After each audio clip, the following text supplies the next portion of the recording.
Hello and welcome to the podcast Filosoferica. I am your host, Erika Ribu, and today my guest is Eric Maisel. Is that correct? How do I say your last name? Maisel, actually. Maisel. May like the month of May. Oh, okay, Maisel. Yeah, Yep. good. So, Maisel, you are a writer of more than 50 books, and you are a creativity coach helping people with their writing, creativity, and to publish their books. So, I discovered you through an event that the writer Jacob Nordby did a couple of years ago, and you did a workshop there. Afterwards, I bought one of your books, Coaching the Artist Within, which I found very, very fascinating and important. So, being a writer and a creative person myself, I've noticed how important it is to do certain things to stay in the creative flow. If not, it's easy to just, you know, wander around and do other things that are more exciting. So, this is what we're going to talk about today, how to coach the artist within. And welcome to the show. Great to be here. I'm happy to talk about these subjects. These are my favorite subjects, so good to go. So, people come to you to get help with their creativity. I'm wondering, is there a recurring pattern you see? Are there some common themes that people struggle with in their creativity that they need your help with? There are a ton of common themes. It's hard to pull out what is the most important. Here are several. One is the existential challenge of believing that they matter or that their efforts matter. We have so many written products out there, so many words. And we're just postmodern people. We just have that sense that we're the universe's throwaways and there's no particular reason to do anything. So that deep existential wonder or worry about why to do things stops people in their tracks. The answer to that is that they have to reaffirm that they matter. It's almost that simple. They have to decide that they and their efforts matter. And they may have to find the right frame for that. And that might mean that they decide that reaching just a couple of people matters, that if they have a small audience, that matters. They have to find some way to articulate that what they're doing matters. So that's one constant theme is the existential challenge of mattering. Second theme is not liking criticism and having been criticized. I think most people who aren't writing have some seminal experience of being criticized, either constantly or occasionally in their youth, in the family, in school. Someone said something that still is haunting them. And it may not even be a particular statement. It may just be a feeling uh, of having been criticized, of being told that they didn't matter or that they weren't very good or that they didn't count. So if you've had those adverse childhood experiences, that's not going to help you very much. And then there's the way in which we don't understand the following distinction, and that is that even true thoughts that we think don't serve us. People don't quite they understand that negative thoughts don't serve them, but they don't quite understand that true thoughts may not be serving them. And by that I mean, if you're a writer and you have the thought, wow, there are a lot of writers out there, that's a true thought. That's a truth. But that's not helping you to think that there are so many writers out there. You have to actually dispute that thought, not by saying it's not true, because it is true, but by saying that doesn't serve me. That's not a good thought for me to be noticing how many writers are out there. So most writers don't have a good grip on their mind. They're not thinking thoughts that serve them. They're not supporting themselves. They're not advocating for themselves internally, which isn't going to help them. Fourth, the work is hard. Well, let me say that slightly differently. Most people don't want to accept the creative process. They'll pay lip service to it. They'll sort of say, of course, I love the creative process. I love to create. But they actually don't love the creative process because the creative process comes with lots of mistakes and messes and ordinary work and things that don't work and That's the process. And people don't really want to hear that they might spend 2 years working on a book that's no good, but they might.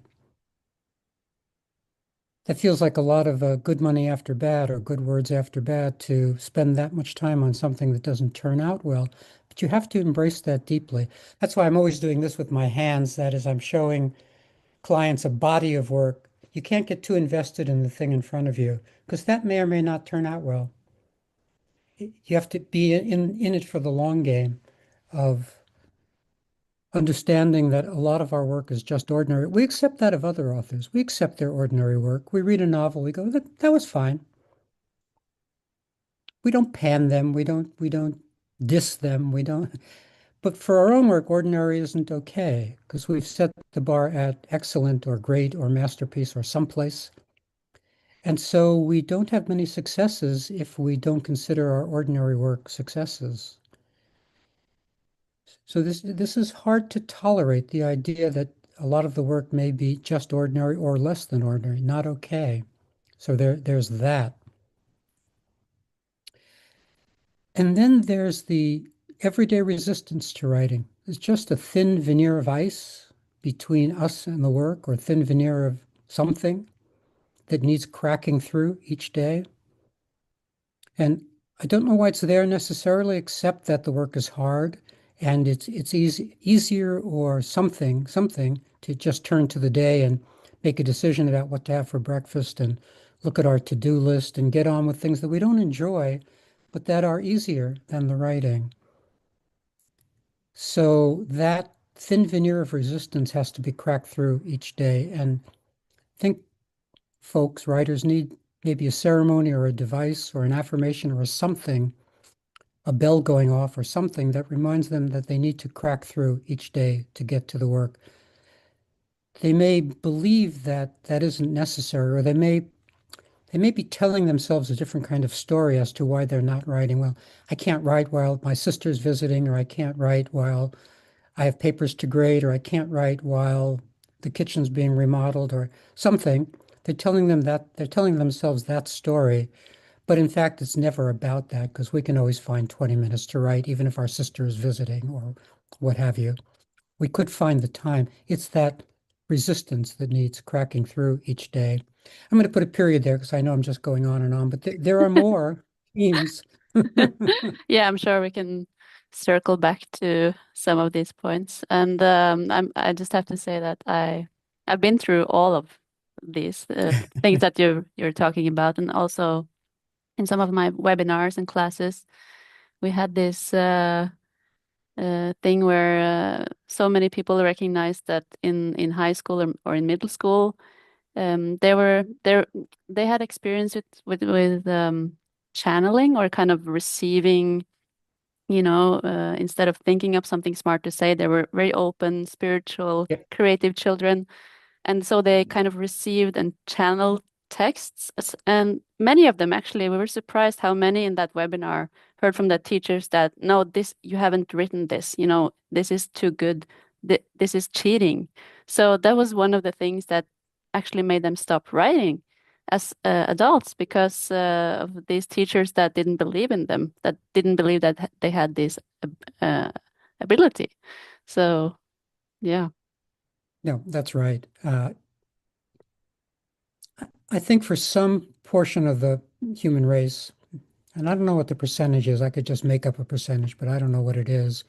But some portion of the human race pop out of the womb a little more stubborn than the next person, a little more energetic, a little more creative, a little more individualistic, and that person is going to be fighting conventionality whole life long, whether it's what's going on at the dinner table or what's going on in school or what's going on in the wider society.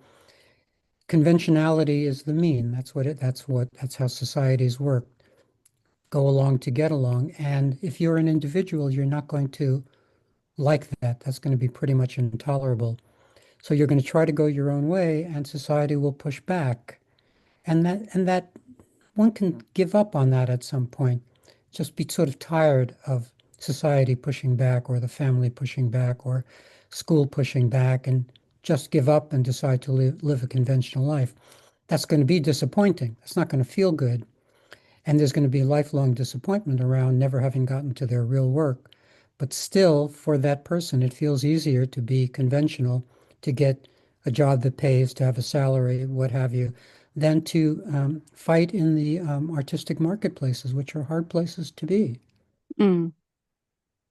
Yeah, I saw that you have a book. I'm not sure the title, but I liked what it said. It was something about being spiritual and creative and not fitting in, or something like that, about being a creative being and how many times you don't fit in to the Yeah, I conventional say that society. Yeah. yeah, I say that in many books, so I don't know which one we're talking about, but that's right. Um, we don't fit in, and it's an act of resistance and rebellion to stay the course as a creative person. It's very complicated to, just to give one example of the difficulties that creative people face. If you're successful, which is already rare, but if you're successful, then your audience wants two things of you and they're contradictory. They want you to repeat what they love, and they want you to break new ground. They Mm. want you to advance and also stay put.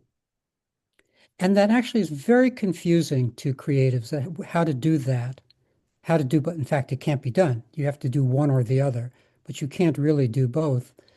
And if you try to do something new or different, your audience is likely to rebel, to really get angry at you for not producing volume two, volume three, volume four in the series, but to try to do something else. I'm reminded of Arthur Conan Doyle, who wrote the Sherlock Holmes stories. He came to hate Sherlock Holmes because that's all readers wanted him to write, yet another Sherlock Holmes story. He wanted to write his novels. He thought his novels were better than Sherlock Holmes. Nobody read his novels. Mm. They only wanted Sherlock Holmes. So you may remember what Arthur Conan Doyle tried to do. He tried to kill Sherlock Holmes off by pushing him off a cliff in one story, and his fans would not allow it. They demanded that did not happen. And under that pressure, Arthur Conan Doyle had to bring Sherlock Holmes back in the next episode. He hadn't really fallen off the cliff. He'd just fallen a little bit off the cliff and he hung on to something and he's still alive. Don't worry, he's still alive. It's a very strange pressure for a creative person to be under, whether it's a painter, a musician, anybody, where you haven't, what if it's hard enough to get an audience and then that audience is demanding and fickle. That Mm. audience wants what it wants. Oh my God, it sounds like an impossible task. And I'm more of a, well, I publish my own books mostly, and I have my online business. I have my people, so it's That's probably right. You can less, maintain your independence better. Yep. yeah, it's less pressure, I would guess, than being in a more, yeah, commercial market. So, yeah, but it must be an impossible task, like you're saying. It's, It isn't impossible. Many of mm, these tasks are flat out impossible tasks. They don't have real solutions. We just live with the uncomfortableness and the sort of existential anxiety of these things not having answers. And then we just try to find our way as best we can in an arena that has no real answers. mm. So let's go back to the things we talked about with the main points that people come to you for help with. So we have all of this resistance. So what do we do? You write about it in your book, how to coach ourselves. How do we What do do we that? do? Yeah, what do we do to coach What do we ourselves? do? Well, first of all, I am a retired therapist, but I don't do therapy, and coaching is not therapy. So therapy is one kind of model, which is hard to describe. It actually has a couple of different faces to it, about diagnosing and treating mental disorders on the one hand and just being of a certain kind of support on the other. But coaches don't do therapy. We are more practical and future oriented. I'm happy to hear you talk about your childhood, but that's not really where I want to go. I want to know what you mean to do next week in support of your writing. So, what do we do? I invite dash advise dash demand that writing clients get to their writing first thing each day. That's the most important thing. Doesn't matter if you want to say I don't want to get up early. I don't care what you want to say that it's going to interfere with your yoga or your walking your dog, or it does not matter to me what reason you're going to give me why this is impossible. I'm going to say fine, great, but you haven't been getting to your writing. Writing's difficult for you. 6 months have passed without you writing. Please try my way. And my way is to get up first thing in the morning and go directly to the writing. Doesn't matter for how long. I don't care if it's 5 minutes or 15 minutes or half an hour. Just staying in touch with the writing day in and day out is the biggest deal. And then I give my little pitch, my little spiel about why first thing is important. And there are three reasons why getting to your writing first thing is the most important thing you can do as a writer. The first is you get some writing done. That's the obvious one. You will be building a habit of daily writing by getting to the writing every day. So that's A. B, and most people do not know this at all. B is if you go there first thing, you get to make use of your sleep thinking, and that is you get to make use of what your brain's been working on during the night.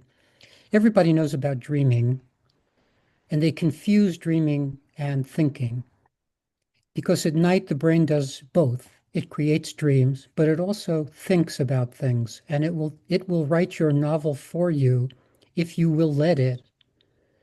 If you give it a sleep thinking prompt the night before, like, I wonder what Mary wants to say to John in chapter 3. If you invite it to if you invite it in, it'll work on your novel and you'll be having conversations between Mary and John. And then when you wake up, all you have to do is take dictation. It's all there. It's like that experience you were saying about channeling. It's another version of how the brain can just give you stuff. Mm-hmm. But if you don't get to the writing first thing, that all evaporates. All that sleep thinking leaves you as soon as you've turned to the new day.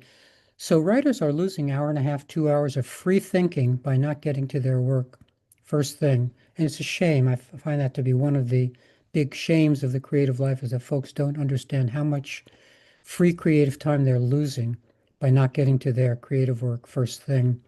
So that's two. First is you get a lot done. Two is you get your sleep thinking available. And three is the existential reason. If you do some real work first thing each day, then that day will be less meaningless. You will have built up some meaning capital by virtue of getting some real work done. And then the day can be half meaningless and you won't get depressed because you've gotten some real work done. These are this is a different way to live a life, to get to your real work first thing each day rather than, gosh, the news? Is that where you want to go first thing each day? Does a human being want to go to the news or to your to-do list first thing or nowhere in particular or just idly go onto the net someplace and spend? It's not the way we're supposed to be living our lives. And everyone knows it, but they're trapped in certain routines that are just easier than getting to their creative work. Yeah. So thank you for your sharing your knowledge and advice. And I've heard different things from different writers. For example, you don't have to write every day. You can write once a week, especially for those who have, a lot of trauma coming up when they're writing or anxiety, and it works better for their nervous system to write once a week. That's one thing. One thing I thought about when you were talking. And the other thing is the what I usually do is the morning pages. Julia Cameron. Yep. So that's what I I do. have, but I have responses to both of those before we go on. Yeah, okay, A, let's do that. Yeah. I have to get my clients to stop their morning pages finally after Really? 50 years. Absolutely. There has to be evening pages or middle or noon because they're using all their good words up on their morning pages and they won't get to their book that way. I've had too many clients who have 30 completed journals of morning pages and no book yet. And that's not okay. It's not that morning pages or journaling isn't valuable. It's completely valuable. It's just not the way to start the day. By the way, parenthetically, Julie and I, our first books in this area came out the same season from the same publisher in 1993, 1994, somewhere in there. The Artist's Way and my book, Staying Sane in the Arts, they came out the same season. So I've been traveling this path with her for a very long time, 30 years or more. fighting with her people around morning pages because That's so funny. it's not a good idea to have them be morning pages. If you're trying to get a book done, if you're not trying to get a book done, or if you're not trying to be a creative person, fine. Do your morning pages. Do your Tai Chi, your meditation, your exercise, your morning pages, do your whole routine. You just won't get your creative work done. It's Mm-hmm. not a good idea. So there's that, morning pages. And then the once a week, I completely disagree. Because for most human beings, most creative people, they discover that if they try to write once a week, 6 months go by and they've gotten no writing done. That's just what happens because they're not in touch with what they do. If they even manage to get there that one time, most of the time is spent trying to remember what their book's about or where they are, because that's just too much time between creative stints. So I'm against once a week. I'm for 7 days a week because I think our meaning needs don't end on the weekend. It's a strange idea to me that we should have no meaning needs on the weekend. So it's a 7 day a week simple practice of getting to the work. And if people fight with that, arm wrestle with that, that just means that something's going on where it's easier to not do the work than to do the work. Mm-hmm. Yeah. And perhaps different things work for different people. Could be. I know people that have finished several books by writing a couple times a week, once a week. So, you know. That's great, of course. Obviously, the proof is in Mm, the pudding. It works for a person. I mm, would I would still be curious if one checked in with them if they feel like they would have been even more productive if they had operated differently. Because let's say they got 3 books done over 15 years. I mean, Simenon, the Belgian writer who wrote in Paris, mm-hmm, wrote his books in 3 weeks' time. That's not the model, but that's something to think about that people often spend a lot, a long, a number of years on a book when they could have done the book more quickly if they'd attended to it more often. I'm not saying this is a should. I'm just saying this is something to think about as a writer. Do you want to get to your third and fourth and fifth books sooner, or do you want to spend an inordinate amount? This is especially true for memoirists who get stuck, of course, first of all, not having a story that has ended since they're still alive and living.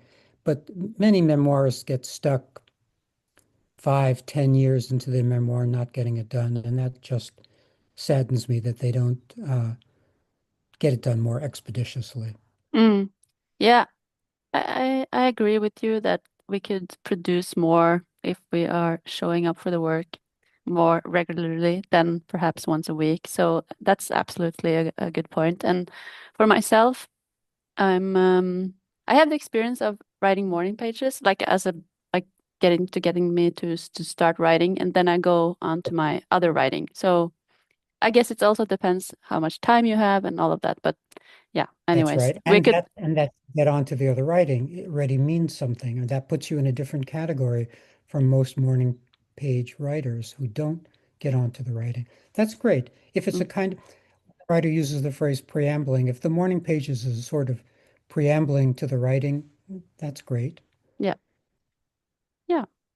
So also in the book you talked about it a little bit before that we have to learn how to create in the middle of things. And I love that expression because so many times I hear from writers and I do that myself that no, right now, my life is chaotic. I have this and that and my work and I don't have time, I don't have money. So if we have all these excuses, how do we still how are we able to still create in the middle of all this?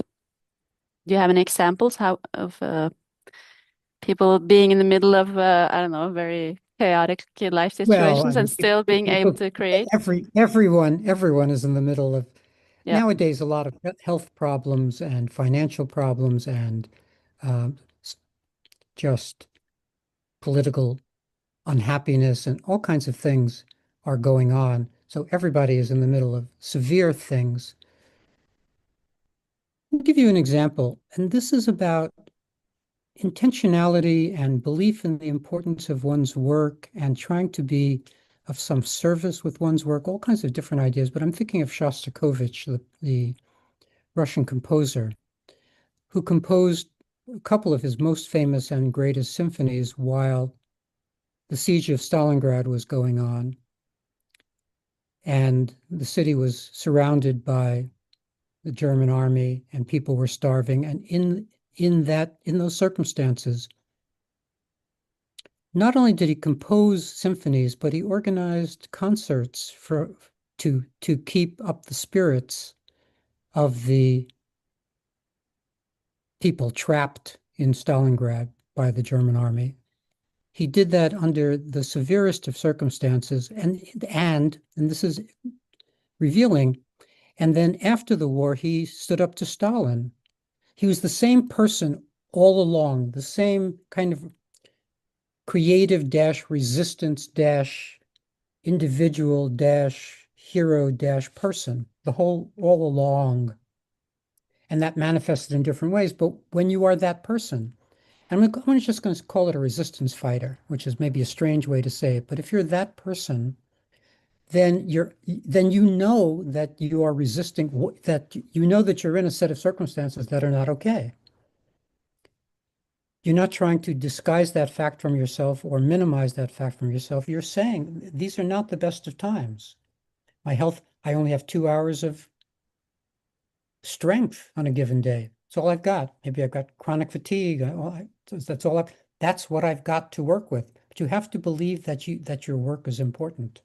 That's still the bottom line, because you could easily say, I only have 2 hours of strength each day, therefore I can't get to my work. I just don't have enough time for it. So it's partly cognitive, that it's partly what we say to ourselves. We can say I have no time, or we can say time to work. We can decide which thing we mean to say. It's partly psychological. That is, if we're in conflict about the goodness of our work, or if our still hearing our parents say we should get a real job, or whatever that all is the psychological component. And then there's the existential component about not really. Let me go someplace else for a second, just off the loop for a second. I don't believe that there is a purpose to life. That's not my belief system. I believe that we have life purposes that we choose, that many things are important to us. There isn't one thing, which means that I don't believe that creating is the be all and end all. It's just one of the many things that might be important to a person. Relationships might be important, parenting, service, activism, our own health. Many things might be important. Mhm.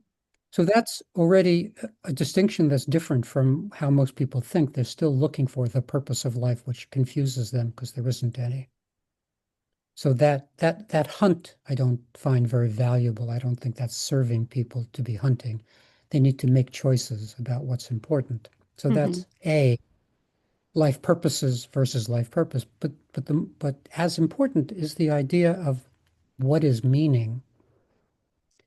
And most people think the meaning's out there somewhere. There's something to find. Man's Search for Meaning, that famous book title, Man's Search for Meaning. There's nothing to search for. There's no meaning out there.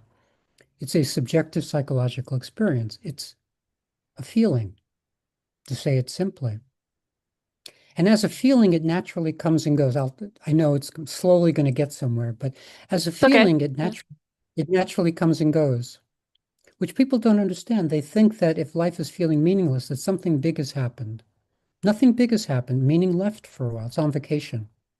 For Thursday and Friday, meaning went on vacation. He'll be back on next Tuesday. But people don't understand that meaning comes and goes, so they find it hard to do their work because they're not experiencing meaning from the activity of writing their novel. Let's say it was a sloggy day. It was not a great day writing your novel. You wrote 3 paragraphs, took 2 out, don't know what the book's about anymore. You're just in some weird place. And so that day felt meaningless. And so we go down that rabbit hole to existential depression of my life is meaningless, or my book is meaningless, or what I'm doing is meaningless. And that has to be counteracted by the understanding that activities in the service of meaning don't have to feel meaningful. That is, if you keep reminding yourself, this book is meaningful to me. I may only get the experience of meaning for 13 seconds on the third day after I finish the book. That's the only experience of meaning I get out of this whole thing, which doesn't sound like much, but that's okay because that's how meaning works. So we have to keep reminding ourselves that these activities, whether it's painting or photographing or composing or whatever it is, filmmaking, that on a given day, it may be a terrible day and it's still in the service of meaning. That allows us to get up the next day and do it again. So one of the artful practices of getting things done in the middle of things is to remind ourselves that the thing we're doing does not have to feel meaningful as we're doing it. That's not how most people understand meaning or think about meaning. They think that if they're doing their righteous work, they want some guarantee somehow that if they're doing the right thing, it ought to feel meaningful. If I'm sitting here and doing my writing, I should get some experience, some good feeling from it. Like the universe owes them a good feeling. No, because they may just have a bad day at the writing. Yeah, and when you're talking now, I'm thinking about meditations for those who are meditators out there. Yep, So yep, it's like it's the same every day. It's not going to be the same. It's not going to be a good meditation. Some day you're going to be all thinking all the time. Other days you're going to be restless. It's going to be so, and the work is to that's come right. to the mat and And the word is sit. practice. Yeah. And the word is practice. That is, if you have a meditation practice or a spiritual practice, you need a writing practice where Mm. you're showing up to the writing every day as a feature of your practice. Yep. Irrespective of what goes on during those 20 minutes or hour and a half, irrespective of what goes on, this is your practice because it's one of your life purposes, not your only one. And I do believe that people need to schedule their multiple life purposes onto their weekly calendars because otherwise, most people are not getting to their life purposes. Oh, They're really? just not That's your getting. experience? Yeah. Oh, absolutely. They're getting things done off their to-do lists. But if they actually were to stop and identify their five or six or seven top life purposes, they would discover that they're not getting to their activism or they're not getting to their creativity, or that there's something two or three of those seven are not being attended to because they don't have this list of life purposes sort of sitting on their desktop next to them. Mm. That's not the way most people have their to-do list sitting, or multiple to-do lists, or all kinds of to-do lists, but not their life purposes to-do list. That's not sitting there. Yeah, and I'm thinking it's not that weird either because in school we're not taught how to find our purpose or even to think Heavens about it, no. or that's not how society works. So maybe you have a crisis or something happens that you crack open and then you start to find it. But for most people, it's just like you say, a to-do list. Life just goes on, you know. And as a matter of being a citizen of conventional societies, we're not supposed to be asking the question, what's important? We're supposed to be asking the question, what are we supposed to do? Who are we Mm. supposed to follow? Not what's important. That's Hmm. not that's it. All the religions say that's not up to us to decide what's important. That's given to us, including the non-God religions. There still are steps to get somewhere, Buddhism or Taoism, still trying to get somewhere according to the philosophy or religion, as opposed to deciding for ourselves what's important, which is sort of the pure existential position of personal responsibility. And that's what I'm selling is the personal responsibility here. We have to decide what's important to us and what what makes us proud. Which of our efforts make us proud and which of our efforts disappoint us. Mm. Yeah. I agree. So when you're talking now, I get curious about your own experience with finding meaning and creativity in writing. Wait, wait, I've got to interrupt you because there's no finding of meaning. Okay, so how did you discover your own? Nope, no discovery. So how, okay, how do you do it then? When you're not discovering, you're I, not finding it. I'm playing, but what I want to underline is how our default language keeps this finding meaning and Mm. finding purpose alive. That's our default language. It's not you. That's everybody's So default you language. choose it. How did you choose your Make it. meaning? Yeah. I make my own meaning. The full sentence is I try to coax meaning into existence. Hmm. It's a coaxing. It's Yeah. not a finding or seeking. It's an attempt to do those things which might prove meaningful. Hmm. So, well, go on with your question. I know No, I was I was really just into. curious about how your own writing started in your own creative path, and then how a typical day or week looks for you, as Well, you know all of this. Yeah. yeah, the whole path. I mean, that's one of those long journey questions. Um, but I grew up. I was born in 1947, right after the war, in a Irish, Italian, Jewish neighborhood of Brooklyn. The war was still on everybody's mind. We had concentration camp survivors and people with the concentration camp tattoos on their forearms, and that was that world. And the idea of being a resistance fighter was very important to me, even at the age of 4, 5, 6, 7, 8. Something about that image or that idea stuck with me. And that's been an organizing principle for me my whole life. That is trying to point out what's not okay, whether that's my belief that religion is a betrayal of our common humanity, to what I don't believe about psychiatry and the current mental disorder paradigm, to this, that, and the other thing. So a lot of my energy or motivation is in whistleblowing. It's just in saying this is not okay and that's not okay and the other thing's not okay. And that's been a prime motivator all along. But as to what interested me, I started out as a math and science boy. I thought I'd be an astrophysicist at the age of 10. That's what I thought I was doing. I went to a special math and science high school. I was just targeted in my own mind for physics. Somewhere along, and simultaneously, I was reading fiction and existentialism and the other stuff that really interested me, but I thought I was a science boy. That stopped interesting me because had no human face to me. It was not about our species. It was about interesting things, big numbers or E equals MC squared or this or that. It was about stuff that didn't interest me. So then I didn't know what I was doing. Post science, I started college at the age of 16, which was young, and managed to flunk out in 2 years quickly because I went to no classes because no classes interested me. So I spent 2 years not going to classes, mostly playing ping pong and having a girlfriend and doing those kinds of things. And so at the age of 18, having been kicked out of college, and this was during the Vietnam War era, I enlisted in the Army, which was another thing that people do when they have no idea what they're doing. And then when I got out, I continued to have no idea what I was doing. So I did the next thing that people do when they have no idea what they're doing. I got a degree in philosophy, which is, of course, one of those things you do and you have no idea. But then at 24, I started writing my first novel, which I was destined to do all along. Actually, I wrote my first book when I was about 7 or 8, when I was in bed for a couple of months with rheumatic fever, and I sort of made a book, sort of cut things out and made a book, and how kids make books. That was probably my first book. But at 24, I started on my first novel, um, and knew that that's what I was doing. I'd always known it, but didn't know it until I knew it, and then I knew it. And then I also worked as a ghostwriter in my 20s. I could write a book in a month about anything. Give me any subject.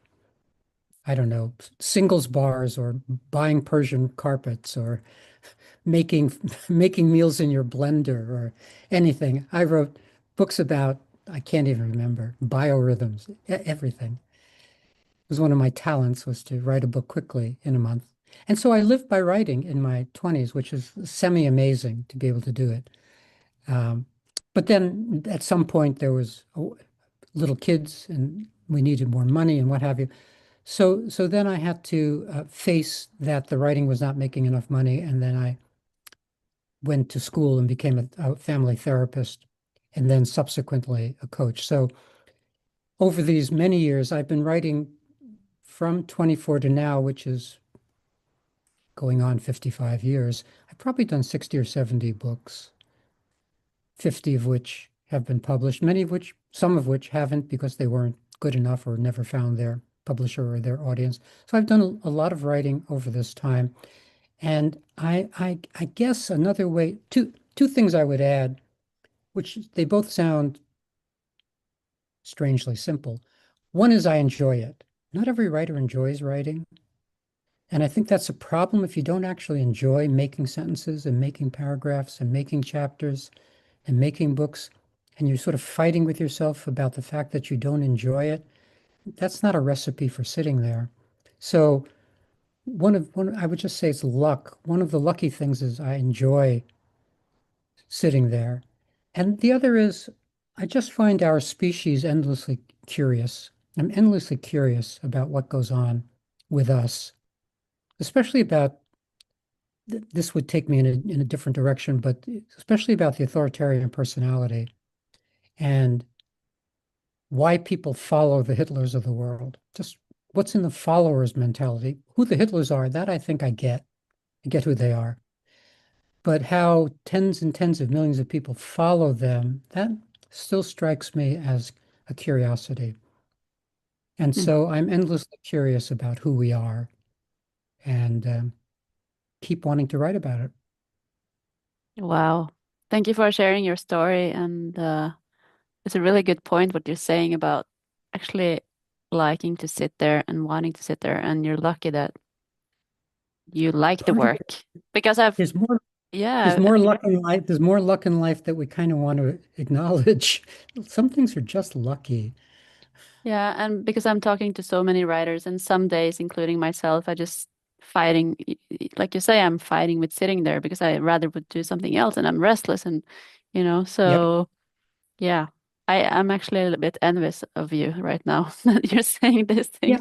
I Yeah. understand that. And Mm. and some books, sort of the on-demand books, I don't enjoy being there because they're a little too mechanical Mm-hmm. or whatever the right word is. And then when I get to do a book that I can do in my own voice, so to speak, I'm really happy sitting there. And Yeah. maybe I could probably name, 20 of the 50 or 60 books that I really enjoyed sitting there and doing. And then many that, you do them.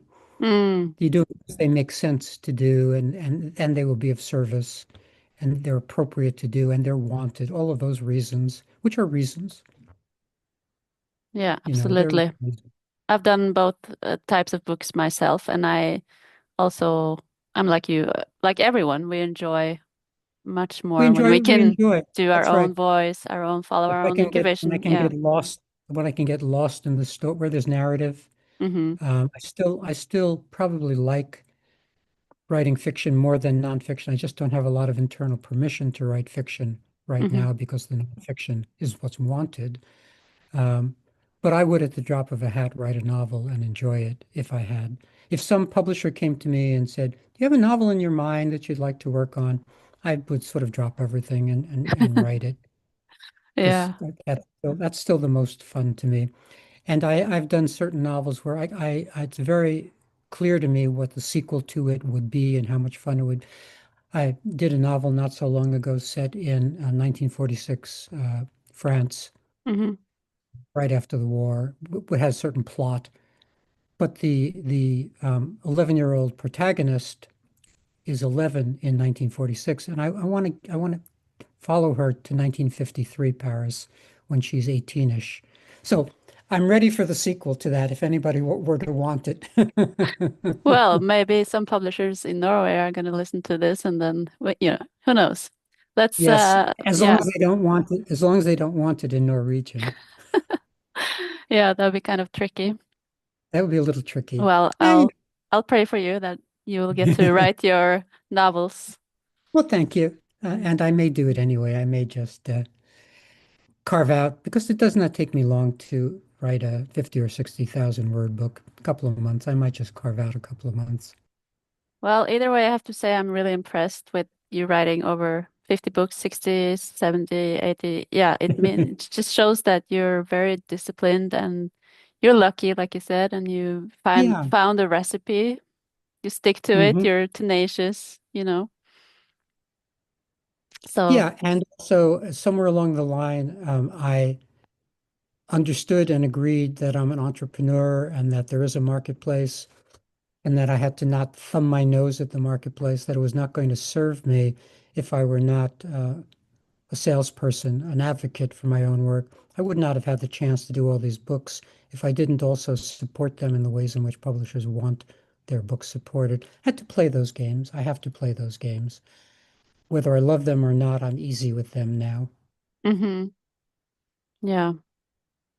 So one of my last questions, you're in the book you're writing about upholding dreams and testing reality. We've been talking about it a little bit, but Yeah. you're Yeah. yeah, you're saying that you have to dream large and then also do reality testing. So could you say a little bit more about that?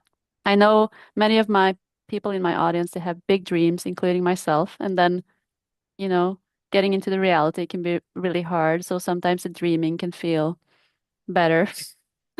So how do we do this? Well, it's a little too soon to write your Nobel Prize winning speech before you've written your novel. That's a little cart before the horse. Um, because we have the kinds of minds we have, we like fantasizing, which is not a problem. I think fantasy is lovely. The problem is if we don't do the work required that turns our dreams into reality. It's a very simple idea that we have to uphold both, that we have to honor both. Many people lose their dreams. They Let's say you've written two novels that no traditional publisher wants. It's hard to work on that third novel. It's hard to still have the dream of being a successful best-selling author when you know that your first two novels are sitting in a drawer somewhere. It's hard to uphold that dream. So I think we ceremonially need to uphold that. We need to find our own methods of upholding the dream. I think a nice way is just to create a little altar, a non-spiritual or spiritual altar that's on our sitting on our desk somewhere or next to us with maybe, postcard of a cafe or just the stuff that writers like, a couple of special pens or this or that, something to remind us of the dream. Because and let me say it a second way also. Just as a Dharma teacher would say that he or she is in some lineage, we're in some lineage. I think writers are in a lineage. We're not here just suddenly in 2025. We're in the lineage of whatever lineage it is for you, whether it's the lineage, for me, it's the lineage of existential writers, the Dostoevsky's, Camus, Kafka's, Orwell's. There's a lineage for me of existential writing, dating all the way back to Epictetus and Marcus Aurelius 2,000 years ago. There's an existential tradition. I'm in that tradition. And I think that's part of the way we support ourselves is under, if our tradition is sort of the Virginia Woolf literary novel tradition, that's our tradition. If it's Scandinavian literature tradition, then it's the Scandinavian literature. We're someplace in a tradition. For me, I think of it as the International Bohemian Highway, that we're on a highway with other folks, wandering around, not going straight anywhere, just sort of wandering around, bumping into each other. Maybe it's some hostel in the Alps somewhere, bumping into each other, but on this journey together. So it's sort of a long-winded roundabout way of saying there are different ways to uphold the dream, but we have to do that work because the dreams fade. They get injured. Dreams get injured by reality. So we need to hold the dream somehow. That's the one side of the equation. And the other side of the equation is we need to align our thoughts and our behaviors with our intentions. We just have to get our thoughts in line and our actions in line with our intentions. If our intention is to be a writer, and let's even put an adjective there, a successful writer, if that's our intention to be a successful writer, then we have to do a lot of showing up. We have to not thumb our nose at the marketplace. We just have to do the work involved that matches our intentions. So I've just said in a lot of words the simple thing: there's a dream to uphold and there's stuff to do. Hmm. Taking action, aligned action with to get where you, yeah, to Yeah, get to your and dream. Mm. let me just add one sentence here. So I mentioned before about life purposes versus life purpose, and I believe in life purposes versus life purpose as an idea. But even though I believe in life purposes, I think we can still construct a life purpose statement that sort of captures the essence of who we are or what we want to do or who we want to be. I think that's a useful task to try to create a life purpose statement. Mine is do the next right thing. And if your life purpose statement does that kind of work, like do the next right thing, then you are constantly aligned with the idea of what's the right next action to take. That's a lot of intentionality. That means you're spending your whole day sort of demanding of yourself that you do the next right thing as opposed to the next easy thing or the next comfortable thing or the next whatever thing. That's a high bar place. Human beings don't like to set the bar that high to doing the next right thing. But in our conversation, we know that the folks listening do want that from themselves. They want to set the bar at exactly that high place of doing the next right thing. It's not easy, but that's the place to set the bar. Hmm. Yeah, I totally agree and actually use that um, in writing or speaking it out loud to myself. If I don't know what to do, I always ask, what's the next step? What's the next right step? Because it's always this moment and it's only one step I can take now. And after I've taken that step, another step will reveal itself. So it's when you think at it that way, I think it's really good because it's easier than to think of a whole Yep, plan to come that's up right. with. Yeah. That's right. So thank you for bringing it up. And well, I think we're getting to the we could talk about this, I mean, for hours and hours, but to our listeners, I want to be respectful and not do an 2 hour episode. So do you have anything to add on how to, to maintain a creative life, how to continue on this creative path other than the things you already shared? No, I don't have anything to add. I guess I would just sort of repeat the power of daily practice, just the importance of showing up in a daily way. And part of that ability has to do with not finding routine and regularity boring.